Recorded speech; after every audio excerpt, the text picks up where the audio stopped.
اس آیت کو بھی اس جگہ پر پیش کیا گیا کہ جہاں پر عزاداری کی مخالفت کی گئی تو وہاں پر اس آیت کو بھی پیش کیا گیا کہ کون سا غم اور کیسا غم، آپ کیا غم منا رہے ہیں؟ اولیاء خدا جو ہوتے ہیں ان کو تو کوئی غم ہی نہیں ہوتا، ان کو تو کوئی خوف ہی نہیں ہوتا، تو پھر آپ کس چیز کا غم منا رہے ہیں؟ اگر آپ بھی منزل ولایت پر کچھ ہوتے تو آپ بھی اس غم کا احساس نہ کرتے۔ اور پھر اس کے بعد جہاں طنز کی باری آتی ہے، علامہ سید علی نقی صاحب کا ایک پورا آرٹیکل ہے اس موضوع پر جس کا نام ہے زندہ جاوید کا ماتم۔ زندہ جاوید کا ماتم، اس کا بیک گراؤنڈ ہے، کسی نے ایک شعر کہا کہ روئیں وہ جو قائل ہوں ممات شہداء کے، روئیں وہ جو قائل ہوں ممات شہداء کے، ہم زندہ جاوید کا ماتم نہیں کرتے۔ عجیب شعر ہے، اس میں علامہ کا تبصرہ بھی ہے، وہ فرماتے ہیں کہ فقط شعر نہیں ہے کہ جسے انسان فقط مسکرا کر نظر انداز کر دے، بلکہ باقاعدہ منطقی اعتبار سے صغرا اور کبرا درست کر کے ایک نتیجہ نکال کر ایک پوری قوم کے طرز عمل کے اوپر اعتراض کیا گیا اور کہا گیا کہ صاحب آپ اس بات کے قائل ہیں کہ گویا شہید ہو گئے، اس کا مطلب یہ ہے کہ وہ اس دنیا سے چلے گئے، مر گئے، ختم ہو گئے، تو اس بات کا آپ کو غم ہو رہا ہے۔ ہم زندہ جاوید کا ماتم نہیں کرتے۔ ایک تو ناسبیت کا انداز ہوتا ہے کہ جہاں پر وہ کہیں کون اہل بیت اور کیسے اہل بیت، کیا محبت آل محمد کی آپ باتیں کرتے ہیں، اور ایک وہ انداز ہوتا ہے کہ نہیں محبت آل محمد سے تو ہم دستبردار نہیں ہوئے، لیکن یہ کیا آپ غم منا رہے ہیں۔ آپ اس کو اکیڈمیکلی اگر دیکھیں، دیکھیں اس کو بالآخر اینڈ میں کنکلوڈ کرتے ہوئے علامہ نے ایک شعر تجویز کیا تھا کہ شعر یہ پیش کیا گیا کہ روئیں وہ جو قائل ہوں ممات شہداء کے، ہم زندہ جاوید کا ماتم نہیں کرتے۔ کہا کہ اگر ہم شعر ہی کے ذریعے سے جواب دینا چاہیں، میں تو شعر کا آدمی نہیں ہوں، مگر علامہ وہ تو خود ظاہر ہے کہ صاحب طرز ادیب، صاحب طرز خطیب اور شعر و شاعری کے اندر بھی انفرادیت رکھنے والی شخصیت تھے، تو انہوں نے ایک تجویز دی، انہوں نے کہا شعر کے ذریعے سے اگر ہمیں جواب دینا ہو تو ہم گویا یوں کہیں گے کہ کیا روگے ان کو جو ہلاک ابدی ہیں، کیا روگے ان کو جو ہلاک ابدی ہیں، کیوں زندہ جاوید کا ماتم نہیں کرتے؟ ہم زندہ جاوید کا ماتم نہیں کرتے، کیوں زندہ جاوید کا ماتم نہیں کرتے؟ کیا روگے ان کو جو ہلاک ابدی ہیں؟ یعنی اگر آپ یہ کہنا چاہتے ہیں کہ ہم زندہ جاوید کا ماتم نہیں کرتے تو اس کا مطلب کیا ہے کہ ماتم پھر اس کا ہونا چاہیے کہ جو ہلاک ہو جائے۔ اگر واقعاً حزن کو بالکل مائنس کرنا چاہیے، غم کو بالکل مائنس ہو جانا چاہیے، تو پھر پیغمبر اکرم اس سال کو عام الحزن کیوں قرار دے رہے ہیں؟ کیوں کہہ رہے ہیں پیغمبر اکرم عام الحزن؟ جب جناب ابو طالب علیہ السلام کی وفات ہوتی ہے اور جناب خدیجہ سلام اللہ علیہا اس دنیا سے رخصت ہوتی ہیں،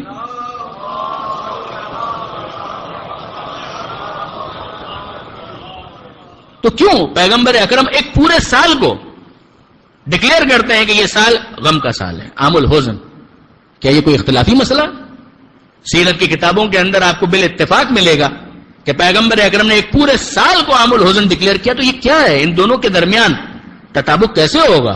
ان کو جمع کیسے کیا جائے، ریکنسائل کیسے کیا جائے؟ ایک طرف وہ اعلان اور ایک طرف یہ۔ خوف کے بارے میں آپ نے سنا، غم کے بارے میں سنا، آگے بڑھیے۔ حضرت یعقوب علیہ السلام کو کون فراموش کر سکتا ہے؟ جناب یوسف علیہ السلام پر جب سے وہ مووی آ گئی، اس کے بعد تو ہمارا بچہ حضرت یوسف علیہ السلام کے حالات سے واقف ہو گیا۔ جناب یعقوب علیہ السلام کے بارے میں قرآن مجید کا 12واں سورہ، سورہ یوسف، جہاں پروردگار عالم نے یعقوب علیہ السلام جب یوسف علیہ السلام سے جدا ہوئے تو جو کیفیت ہے اس کو دو طرح سے بیان کیا۔ تفصیلات تو بہت ہیں مگر دو طرح سے بیان کیا۔ ایک طرف یعقوب علیہ السلام کہتے ہیں فصبر جمیل، کہ میں صبر کروں گا، اچھے طریقے سے صبر کروں گا، اور دوسری طرف پروردگار عالم ہی نے اس بات کو کوٹ کیا کہ وَبْيَضَّتْ عَيْنَاهُ مِنَ الْحُزْنِ، کہ یعقوب نے اتنا گریہ کیا، یوسف کی جدائی میں اتنا گریہ کیا کہ یعقوب کی دونوں آنکھوں کی بینائی چلی گئی، حزن کی وجہ سے اور غم کی وجہ سے۔ فَهُوَ كَظِيمٌ، وہ اس وقت اس کیفیت کے اندر تھے، وہ غم کو برداشت کر رہے تھے۔ اب سوال یہ پیدا ہوتا ہے کہ ایک طرف یعقوب علیہ السلام کہہ رہے ہیں کہ میں صبر کر رہا ہوں، اور دوسری طرف اعلان ہو رہا ہے کہ یعقوب گریہ کر رہے ہیں۔ اس سے اتنا تو ہمیں سمجھ میں آیا کہ قرآن کی نظر میں گریہ کرنا صبر کے منافی نہیں ہے، صبر کا مصداق ہے، ورنہ قرآن مجید کو کہنا چاہیے تھا کہ وہ اپنی بات پر قائم نہ رہ سکے۔ کہا تو تھا کہ میں صبر کروں گا، مگر وہ تو گریا کرتے رہے. اور زمخشری نے کشاف کے اندر اس بات کی تصریح کی کہ جو سالہ سال تک حضرت یعقوب علیہ السلام گریا کرتے رہے تو پروردگار عالم ان کے اس فعل سے ناراض نہیں تھا. ناراض ہوتا تو قرآن مجید کے اندر مذمت ہونی چاہیے تھی. یہ نبی خدا ایک دن 2 دن کا معمول نہیں ہے، 80 سال تک گریا کرتے رہے. حزن کا لفظ پروردگار عالم استعمال کر رہا ہے. وَبِيَضَّتْ عَيْنَاهُ مِنَ الْحُزْنِ فَهُوَ كَظِيمٌ. عجیب بات ہے. ایک طرف الا ان اولیاء اللہ لا خوف علیہم ولا هم يحزنون، اور دوسری طرف ہم یہ دیکھ رہے ہیں خوف کے ذریعے سے امتحان بھی ہو رہا ہے. 1 عام الحزن ڈکلیئر کیا جا رہا ہے پورے سال کو. 2 نمبر 3 جناب یعقوب علیہ السلام وَبِيَضَّتْ عَيْنَاهُ مِنَ الْحُزْنِ. نمبر 3 آئیے آگے بڑھیں، معاملہ یہاں پر رکتا نہیں ہے. یعنی اگر ہم قرآن مجید کے بعد اور سیرت رسول کے اس عام الحزن والے پہلو کے بعد مزید تلاش کریں تو ہمیں مزید ملتا ہے، اور بھی چیزیں ملتی ہیں. جناب حمزہ کو کون فراموش کر سکتا ہے؟ ابھی میں نے اشارہ کیا میدان احد کے اندر جب شہادت ہوئی ہے جناب حمزہ سلام اللہ علیہ کی، امام مظلوم سے پہلے تک یہ لقب سید الشہداء حضرت حمزہ کے لیے تھا کہ شہداء کے سردار. یہ جناب حمزہ جب شہید ہو رہے ہیں اور جنہیں سید الشہداء ایک عرصے تک کہا جاتا رہا، ذرا غور فرمائیے کہ کیا جناب حمزہ کی شہادت کے بعد پیغمبر اکرم نے اس بات کا تقاضا کیا کہ کوئی حمزہ پر گریہ نہ کرے، یا الٹا معاملہ ہے کہ پیغمبر اکرم نے اس بات کا شکوہ کیا کہ سب مل کر حمزہ پر گریہ کیوں نہیں کرتے؟ متفق علیہ کہ جب جناب حمزہ کی شہادت ہوئی ہے، ایک تو وہ موقع تھا کہ جب جناب حمزہ کا لاشا پڑا ہوا ہے میدان احد میں، اور جناب صفیہ جناب حمزہ کی بہن آ رہی تھی، تو اس موقع پر پیغمبر اکرم نے پہلے تو یہ کیا کہ جناب حمزہ کے جسم کو مکمل طور پر کور کرنے کا حکم دیا کہ بہن لاش کو اس طرح سے کٹی پھٹی حالت کے اندر نہ دیکھے. یہ اخلاق محمد و آل محمد یہ کہاں کوئی سمجھے گا. ابھی میں منزل مصائب سے دور ہوں، مگر واقعا جناب زینب کی عجیب قسمت ہے کہ وہ بھائی کے جنازے پر کس کیفیت میں آئی تھی. بس برادران عزیز، میں آؤں گا منزل مصائب پر کچھ ہی دیر کے بعد، مگر ذرا اس بات کو مکمل ہو لینے دیں کہ ذرا غور فرمائیے کیا عجیب معاملہ ہے کہ جب جناب صفیہ تشریف لائی ہے میدان احد میں، آپ میں سے کتنے ہی وہ افراد ہیں کہ جنہوں نے میدان احد میں جناب حمزہ کی زیارت کی ہے، اس موقع پر پھر کہہ رہا ہوں کہ بالاتفاق جو حالات صحابہ کرام کی زندگی پر، حالات صحابہ پر کتابیں لکھی گئی ان کو دیکھیں، جو سیرت رسول پر کتابیں لکھی گئی ان کو دیکھیں، اور احد کا پورا معاملہ کافی حد تک ڈیٹیل کے ساتھ خود قرآن مجید کے اندر آیا ہے، تفسیر کی کتابوں میں دیکھیے آپ کو ملے گا کہ جب جناب صفیہ آئیں تو اس موقع پر پیغمبر اکرم نے پہلے تو لاش کو اس طرح سے کور کرنے کا حکم دیا. پھر اس کے بعد کیا ہے، جب جناب صفیہ نے اپنے بھائی کی شہادت کو ملاحظہ کیا ہے تو گریہ کر رہی ہیں. پیغمبر اکرم روک نہیں رہے کہ ہم زندہ جاوید کا ماتم نہیں کرتے، یہ کہہ کر پیغمبر روک نہیں رہے. جناب صفیہ گریہ کرتی ہے، پیغمبر اکرم گریے میں شریک ہو جاتے ہیں، اور جب جناب صفیہ کی آواز بلند ہوتی ہے پیغمبر اکرم بھی اپنی آواز کو بلند کرتے ہیں. یہاں تک کہ کیفیت یہ ہو گئی کہ جناب صفیہ روتے روتے ہچکیاں بن گئی اور پیغمبر اکرم بھی اسی انداز سے رو رہے تھے، بآواز بلند گریہ کر رہے تھے. عجیب بات ہے، ہم زندہ جاوید کا ماتم نہیں کرتے، اس کا مطلب کیا ہے؟ کیا جناب حمزہ کی شہادت میں بھی کسی کو کوئی شبہ ہے؟ پیغمبر اکرم کی سنت یہ ہے کہ اس کے بعد بآواز بلند گریہ کر رہے تھے جناب حمزہ کے اوپر. یہ نہیں کہا پیغمبر اکرم نے کہ شہید کے اوپر گریہ نہیں ہونا چاہیے. کیا یہ ایک موقع ہے؟ نہیں، ابھی تو معاملہ آگے بڑھتا ہے. جب یہ قافلہ واپس مدینہ پہنچا میدان احد سے تو اس موقع پر انصار مدینہ اپنے اپنے مقتولین، اپنے اپنے شہداء کو یاد کر کے گریہ کر رہے تھے، ان پر آنسو بہا رہے تھے. اور اس موقع پر جناب فاطمہ زہرا سلام اللہ علیہا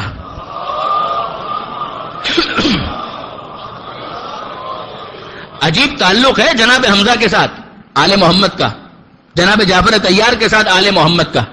چوتھے امام نے اپنے تعارف کے اندر بھی دربار یزید کے اندر اور مسجد دمشق کے اندر جب تعارف کروایا ہے تو حمزہ اور جعفر طیار کے اوپر فخر کیا ہے کہ یہ ہم آل محمد میں سے ہیں، ہمارے خاندان سے ان کا تعلق ہے.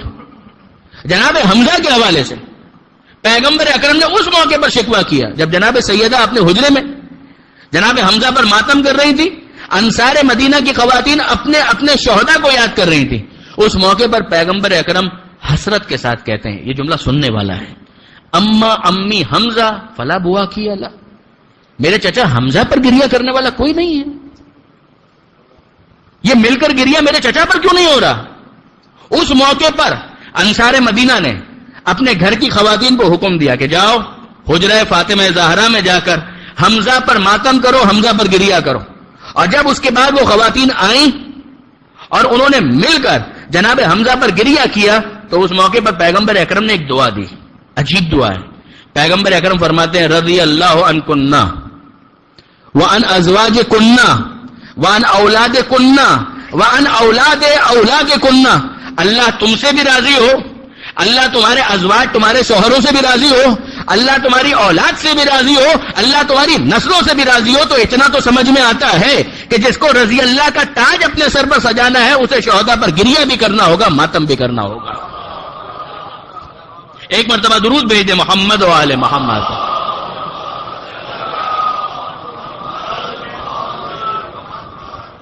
شہداء سے ہٹ کر اگر آپ دیکھیں تو روایات موجود ہیں کہ زار النبی قبر امہ فبکا وابکا من حولہ, کہ نبی اکرم صلی اللہ علیہ وآلہ وسلم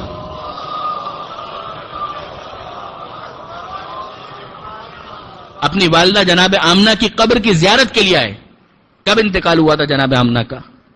6 سال کے تھے پیغمبر اکرم, اور پیغمبر اکرم اعلان نبوت کے بہت بعد اپنی والدہ کی قبر پر آ رہے ہیں زیارت کے لیے. زار النبی قبر امہ, جناب آمنہ کو شہید نہیں کیا گیا تھا, مگر الفاظ یہ ہیں کہ فبکا, قبر کی زیارت پر آئے, خود بھی گریہ کیا, وابکا من حولہ, اور جو آس پاس افراد موجود تھے ان کو بھی گریہ کروایا. پیغمبر اکرم کے وہ اس انداز کو دیکھ کر وہ اپنے آنسوؤں کو روک نہیں پائے. جناب ابراہیم پیغمبر اکرم کے فرزند, جنت البقیع میں آج تک ان کی قبر موجود ہے. مومنین جاتے ہیں, ان کی زیارت کرتے ہیں. جناب ماریہ قبطیہ کے بطن سے جو اس دنیا میں تشریف لائے, بخاری سمیت کئی کتابوں کے اندر اس قبیل کی روایات آپ کو ملیں گی. یہ ابراہیم وہی ہیں جو امام حسین کا فدیہ بنے تھے. جب پروردگار عالم نے کہا تھا جناب جبریل کے ذریعے سے کہ اے اللہ کے رسول, حکم خدا یہ ہے کہ ان دونوں میں سے کسی ایک کا انتخاب کر لیں, ابراہیم کا یا حسین کا, تو پیغمبر اکرم نے کہا کہ میں اپنے حسین پر اپنے ابراہیم کو قربان کرتا ہوں.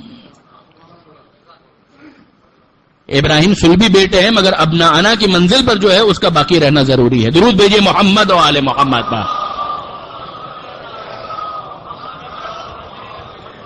سگا بیٹا جب اس دنیا سے جا رہا ہے, رخصت ہو رہا ہے بیماری کے بعد, تو پیغمبر اکرم کیا کر رہے ہیں اس موقع پر؟ میں پھر عرض کر رہا ہوں کہ بخاری سمیت کئی کتابوں کے اندر اس قبیل کی آپ کو حدیث ملے گی کہ پیغمبر اکرم اس موقع پر گریہ کر رہے تھے, آنسو بہا رہے تھے. عبد الرحمن ابن عوف کا نام آیا, دیگر افراد کا نام آیا کہ انہوں نے سوال کیا انتا یا رسول اللہ و تبکی, اے اللہ کے رسول آپ اور گریہ کر رہے ہیں؟ یعنی یہ سمجھ نہیں رہے. ان کا خیال یہ ہے کہ صبر کرنا اور گریہ کرنا یہ متضاد ہے. قرآن نے بھی اس کی وضاحت کی, اب پیغمبر اکرم بھی اس کی وضاحت کرتے ہیں. اب میں کس اور طریقے سے وضاحت کروں؟ صبر اور گریہ یہ متصادم نہیں ہے. پیغمبر اکرم کے الفاظ پر غور کریں. پیغمبر اکرم کیا کہہ رہے ہیں؟ ان القلب لیحزن, لفظ حزن ایک مرتبہ پھر ہمیں نظر آتا ہے. ان القلب لیحزن, دل یقیناً غمگین ہوتا ہے. والعین تدمع, اور آنکھوں سے آنسو بہتے ہیں. ولکن لا نقول الا ما یرضی, مگر کیا تم نے دیکھا کہ میں نے کوئی ایسا جملہ کہا جو مرضی پروردگار کے منافی ہو؟ دل کا غمگین ہونا فطری تقاضا ہے, آنکھ سے آنسو بہنا فطری تقاضا ہے. یعنی کیوں یہ نہیں ہوتا کہ انسان جب غمگین ہو تو اس کے گھٹنے میں حرکت ہونا شروع ہو جائے, اس کی کونی میں حرکت ہونا شروع ہو جائے؟ یہ کیوں ہوتا ہے کہ جب وہ غمگین ہوتا ہے تو آنکھ ہی سے آنسو بہتے ہیں؟ یہ پروردگار عالم نے انسان کو اسی طریقے سے بنایا ہے کہ اگر وہ غم محسوس کرے گا تو آنکھ سے آنسو بہے گا. ان کا تعلق ہے فطری طور پر. پیغمبر اکرم فرماتے ہیں ان القلب لیحزن, دل یقیناً غمگین ہوتا ہے. وَإِنَّ الْعَيْنَ لَتَدْمَعُ, آنکھوں سے آنسو بہتے ہیں. وَلَكِنْ لَا نَقُولُ إِلَّا مَا يَرْضَى, ہم اپنی زبان سے وہی جملے کہتے ہیں کہ جو مرضی پروردگار کے مطابق ہوں. ہم نے نہیں کہا کہ خدا نے کوئی ظلم کر دیا, معاذ اللہ, ہم نے نہیں کہا. سید سجاد نے بھی مدینہ منورہ پہنچ کر کہا تھا کہ حمد ہے اس پروردگار کی جس نے اس امتحان کے لیے ہمارا انتخاب کیا. حمد ہے اس پروردگار کی. ذرا غور فرمائیے کہ محمد اور آل محمد کے قول، فعل، عمل کتنی ریزمبلنس، کتنی مماثلت، کتنی زیادہ ہم آہنگی ہے ہر چیز کے اندر. اس لیے کہ یہ سب کے سب مشیت پروردگار کے پابند ہیں. یہ اپنا انداز اسی طریقے سے رکھتے ہیں جو مشیت پروردگار ہو. اسی لیے معصوم ہیں، اسی لیے عصمت کی صفت سے متصف ہیں. بس برادران عزیز، میں اپنی بات کو آگے بڑھاؤں. جناب جعفر طیار کی شہادت ہوئی غزوہ موتا کے اندر. پیغمبر اکرم نے کیا جملہ کہا؟ پھر کہہ رہا ہوں متفق علیہ، کوئی اختلاف نہیں ہے. پیغمبر اکرم نے جناب جعفر طیار کی شہادت کے موقع پر، وہی کہ جن کے بازو قلم ہوئے، جن کو طیار اس لیے کہا گیا کہ پروردگار عالم نے جنت میں انہیں پر عطا کیے جس سے وہ پرواز کرتے ہیں. یہ ان کی شان ہے، یہ ان کا انداز ہے. پیغمبر اکرم جناب جعفر طیار کی شہادت کے بعد جب گریہ ہو رہا تھا تو پیغمبر اکرم نے ایک جملہ کہا، وَعَلَى مِثْلِ جعفر فَلْتَبْكِ الْبَوَاقِي. پیغمبر اکرم نے یہ نہیں کہا کہ جعفر پر گریہ ہونا چاہیے، جی نہیں. پیغمبر اکرم نے اس سے آگے کی بات کی. پیغمبر اکرم فرماتے ہیں وَعَلَى مِثْلِ جعفر، واقعاً جعفر جیسوں پر گریہ کرنے والوں کو گریہ کرنا چاہیے. جعفر جیسوں پر، یعنی ایسی شہادت. اب اگر اس سے بالا تر شہادت کسی کی ہو تو گریہ بھی اس سے زیادہ ہونا چاہیے.